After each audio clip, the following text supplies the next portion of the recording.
My name is David, and at the time of this story, it was 9:27 p.m. on October 30th, 2021. The air was crisp with the promise of Halloween just around the corner, and excitement bubbled among my friends and me. We, a tight-knit group comprising Matthew, Jordan, Anthony, Adrian, Lily, Cynthia, and Adriana, had a yearly tradition we called Scare Night. As 14-year-olds, we relished the thrill of the night before Halloween, when we'd gather together, armed with our allowances, to purchase the spookiest costumes we could find. Our plan was simple: don our disguises, scatter throughout our sprawling neighborhood, and engage in a game of hide and seek under the cover of darkness. Our neighborhood was vast, a labyrinth of streets and cul-de-sacs, perfect for our nocturnal escapades. When the designated seeker, Jordan in this instance, closed the door of his house to commence the countdown, the rest of us scattered like leaves in the wind, seeking out hiding spots ranging from the obvious to the obscure. As I darted away from Jordan's house, heart pounding with adrenaline, I felt Lily's presence close behind, her breathless laughter echoing in the night air. We ducked behind a dense thicket of bushes, hearts racing with the thrill of the chase. Minutes ticked by, and our initial giggles faded into tense silence as we waited for the seeker's pursuit. Suddenly, a rustling in the underbrush nearby snapped me out of my reverie. My pulse quickened, and I strained to peer through the darkness, catching a fleeting glimpse of a shadowy figure moving amidst the trees. Was it merely a trick of the night, or something more sinister lurking in the shadows? A text from Lily, marked urgent in bold font, jolted me from my thoughts. "Stay calm and listen," it read. "Jordan's coming up behind you." With a surge of adrenaline, I abandoned my hiding spot and sprinted toward Lily, our hearts pounding in unison as we fled from an unseen threat. As we rounded a corner, Jordan emerged, a terrifying specter in his clown mask, eliciting shrieks of terror from both Lily and me. Gasping for breath, we stumbled toward the designated timeout spot in the center of my front yard, seeking solace in the company of our friends. But our relief was short-lived as Anthony and Adrian approached us, expressions etched with concern. "Let me guess, he got you too, huh? I've been scared worse," Anthony remarked, though his attempt at bravado did little to alleviate our mounting unease. As the night wore on, a sense of foreboding descended upon us, overshadowing the camaraderie of our Halloween tradition. Strange sounds echoed through the darkness, and an unshakable feeling of being watched hung heavy in the air. Despite our efforts to dismiss our fears, an unsettling truth lingered at the edges of our consciousness. It was during a lull in the game that I caught sight of him, a tall, shadowy figure lurking in the periphery of my vision. Clad in a hoodie that obscured his features, he moved with an eerie, purposeful grace, his presence sending shivers down my spine.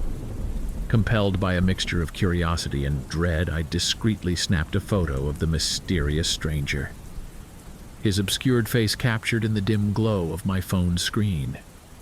Returning to my friends, I shared the unsettling encounter, the color draining from their faces as they studied the image in silence.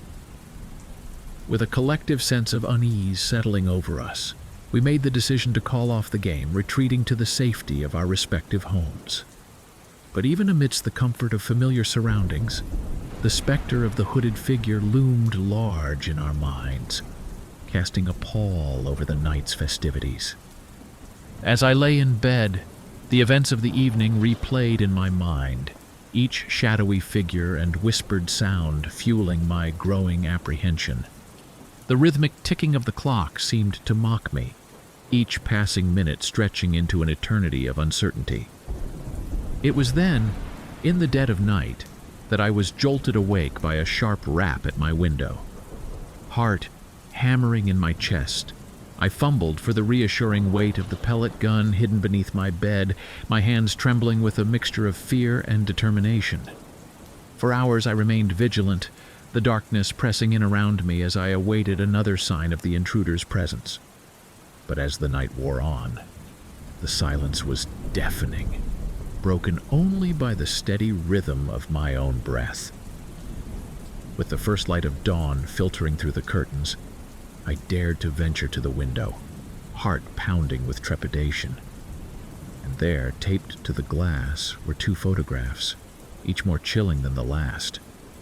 In one, I saw myself crouched behind a bush, eyes wide with fear, while in the other, I lay sleeping, oblivious to the danger lurking just beyond the threshold of my consciousness. On the back of each image, a cryptic message taunted me, its meaning shrouded in darkness. Shaken to my core, I wasted no time in alerting the authorities, desperate for answers in the face of such inexplicable terror. Yet despite their best efforts, the identity of the hooded figure remained elusive, leaving me to grapple with the chilling realization that I was not alone in the darkness. In the aftermath of that fateful night, my friends and I vowed never to partake in our Halloween tradition again, the shadow of the hooded figure serving as a stark reminder of the dangers that lurked in the shadows.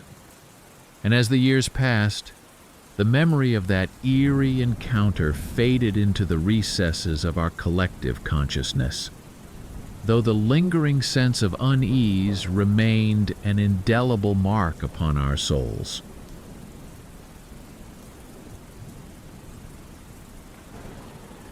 I was essentially homeless about 7-8 years ago after breaking up with someone, among other factors. I found a room in a boarding house. One of the other boarders was a guy around my age. I remember the first time I saw him was when I got out of the shower and was walking back to my room. He stared me down, but I thought it was kind of a whoops, just looking out into the hall and seeing someone, didn't mean to make eye contact. The next day, there was a note under my door, basically saying, "Hey, I'm your housemate. Let me know if you need anything or want to hang out." Having come out of a few bad situations, I was without many people, so we struck up a friendship. Over time, it became apparent he had a crush on me, and it soon became very creepy. The more I learned about him, the more off I realized he was. He had 2 or maybe 3 kids, all with different women. Whatever, that's fine, but custody? None with any of them. Once he had unsupervised visitation with one he had to go to supervised visitation with, and the third his girlfriend moved away to get away from him and wouldn't tell him if the child even existed or not. Due to the issues with his kids and exes, he started to self-medicate with alcohol. He did this purposefully. As he admitted, this was why he was doing it, getting blackout drunk to deal with his feelings. That's when the stalking started. One night during one of his blackouts, I thought I could calm him down, so I went to his room to keep the landlady from calling the cops. He grabbed my arms, pinned them to my sides, then laid on top of me, pinning me between him and the floor. I got out and ran. The police ended up being called, but he wasn't kicked out. After that, his obsession grew, out of what I can only think was some sort of psychopathic guilt. Instead of apologizing and staying sober, he started tracking my movements. With this, more letters showed up under my door. A lot of them were angry. The one I remember most was him, essentially accusing me of cheating on him. It was like a rambling manifesto with things about how he knows I must be lying to him about having a boyfriend now because he left a cigarette between my door and the door jamb, and because it wasn't crushed, didn't fall out, that meant I never came home, and I had to have a boyfriend I was staying the night with. This would then be followed by strange text messages telling me I deserve everything bad that happened to me because I apparently used him, which was basically just, "You won't be my girlfriend, so you're a user because I'm not getting what I want from you." I only lived there about 5 to 6 weeks. But this started about a few days in, and only ended when I finally said fuck it and moved into a weekly studio that was far more expensive. I'd just gotten a job and had the ability to pay for it. And since I was genuinely afraid for my safety, I made sure to leave when I knew he wouldn't be there. Oh, and the ex I mentioned at the beginning of this? He was also actively threatening me during this same period. I had him blocked on everything, but the guy found a loophole by sending me songs on fucking Spotify related to what he was mad about that day, with messages attached to them so he could actively berate me.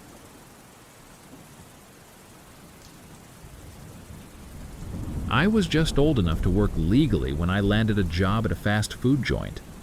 Every day we had UPS and FedEx delivery guys swing by for lunch. Over time, I built a good rapport with them, especially the ones who were regulars.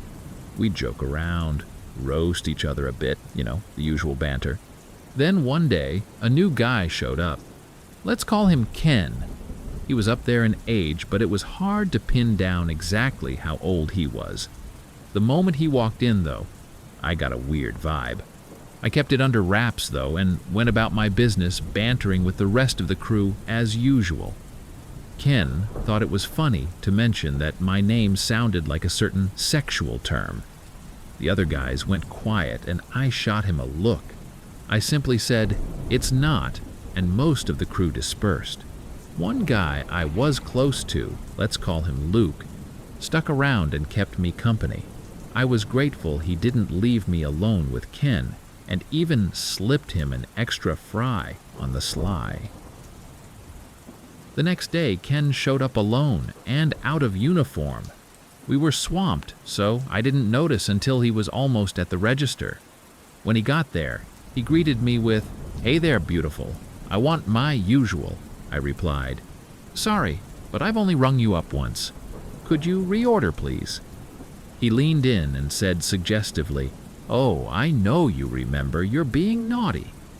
Dealing with creeps wasn't new to me, so I quickly regained my composure. "That's not appropriate. Don't say that to me," I told him firmly. He just laughed and tried to touch my hand. I smacked his hand away, took a step back and said, "You can't touch me like that." He rolled his eyes and finally placed his order. When I had to go expedite the food, my manager was there. I filled him in on what happened, how uncomfortable I felt. He brushed it off, saying Ken was just some harmless old guy, but over the next few weeks, Ken's behavior only got weirder and creepier. When Luke or some of the other guys were around, he toned it down a bit because they'd tell him to knock it off. Then one coworker told me Ken had asked her for my number, claiming we were old friends and he wanted to reconnect. Luckily, she brushed him off and said he'd have to talk to me directly. After that, I made sure to talk to each crew member and my manager, letting them know not to give out my personal info. My partner worked at another fast food place across the street and down the hill. He knew everything that was going on. One day, I was waiting to pick him up when I spotted Ken a few spaces down in the parking lot, staring at me. He got out of his truck and started walking over. I had my car door open because it was hot and the AC was busted. But the door sometimes jammed. Before I knew it, he was right there. I shoved my hand out to keep him at bay and told him to leave. "Sure thing. I just finished dinner. Got to meet my partner. Nice guy," he said, leaning in. "I think you could do better, though, between us." I was about to say something when my partner walked out. I hurried past Ken to show my partner who he was. But by then, Ken had hopped in his SUV and was driving off. My partner got a good enough look at him, though, and realized who he was. He hadn't told Ken anything personal, but it was still unnerving. Later, I found out Ken had asked another coworker about my days off. She told him I was off that day and planned to pick up my partner from work. Great. The following week, my partner and I went on a date dinner and a movie. As we left the restaurant, I thought I saw Ken's SUV, but I couldn't be sure. I was super paranoid on the way to the movie, constantly checking to see if we were being followed. About a third of the way into the movie, guess who showed up and wanted to sit by us? We left because I didn't want any trouble. I was just fed up with Ken. Around that time, we were getting ready to move out of state for reasons unrelated to Ken. We hadn't told anyone, not our roommates, friends, family, or coworkers. It was just a decision we made, and we hadn't figured out the details yet. But somehow, Ken found out. He came into work one day and confronted me about it, demanding to know where we were going. I played dumb, but he made a scene, accusing me of lying to him. My manager stepped in and told him to leave. Before he did, though, he said he'd find out eventually and would send me a postcard. In the 2 months leading up to the move, I didn't see Ken again. He stopped coming in, quit his job, and vanished. It was a relief, but it also felt off. We started telling people about our move, but kept the details under wraps. On my last day at work, though, Ken showed up. He looked angry. I told my manager he needed to deal with Ken once and for all, or I would.